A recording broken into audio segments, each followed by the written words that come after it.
Hello everyone, আসসালামু আলাইকুম। আপনারা যারা গাড়ি চালানো শিখতে চান, ভাবেন যে অনেক হয়তোবা কঠিন কিছু এই সেই হাবিজাবি, তো এরকম কিছুই না। গাড়ি চালানো খুবই ইজি, একদিনের মধ্যেও গাড়ি চালানো শেখা যায়।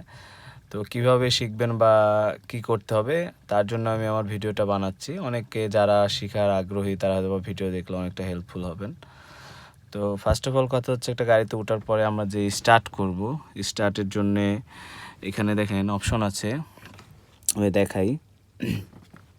এই যে লক মোড, এসি অন এবং স্টার্ট। তোমরা যখন এসিতে দিব তখন গাড়িতে একটা লাইন আসবে, সেটা শুধু ডিসপ্লেতে লাইন আসবে, যে শুধু ডিসপ্লেতে লাইন আসছে আপনার গান টান শোনার জন্য আর কি। যখন এটা অনে দিব তখন এই যে ড্যাশবোর্ডে লাইন আসবে, মিটার টিটারে লাইন আসবে এবং সব কিছুই হবে। এবং এই অন মোড থেকে যখন গাড়িটা পাক দিব তখন গাড়িটা স্টার্ট হবে।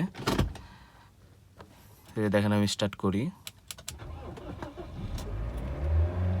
এই যে গাড়িটি স্টার্ট হয়ে গেল।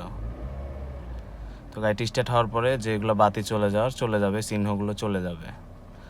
তো এখন গাড়িটি স্টার্ট হওয়ার পরে আমাদের যে করণীয়, এখানে দুইটি প্যাডেল আছে। একটা হচ্ছে এক্সেলেটর, এই যে এটা হলো এক্সেলেটর, এটা হলো ব্রেক। আর যেহেতু এটা অটো গাড়ি সেহেতু এটা কোনো ক্লাচের কোনো অপশন নাই। তো আমরা ফার্স্ট অফ অল কথা হচ্ছে ব্রেকে ফুল প্রেস করে, যেখানে গিয়ার লিভার আছে, পিতে পার্কিং, আরতে রিভার্স, এনতে নিউট্রাল, দিতে ড্রাইভ মোড।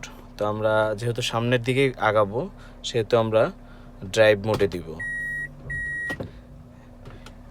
এখানে যে ড্যাশবোর্ডে খেয়াল করতে হবে যে ড্রাইভ মোডে গাড়িটি পড়ছে। তাই যে এখন আস্তে আস্তে ব্রেকটি ছাড়লে গাড়িটি আস্তে আস্তে আগাবে এবং এক্সেলেটরে পা দিলে গাড়িটি যে রান হবে, যে গাড়িটি রান হচ্ছে। তো যারা অটো গাড়ি চালানো শিখতে চান, গাড়ি চালানো খুবই ইজি। যদি কেউ গাড়ি চালানো শিখতে চান তাহলে আমার সাথে যোগাযোগ করবেন, শিখাই দেব ইনশাল্লাহ।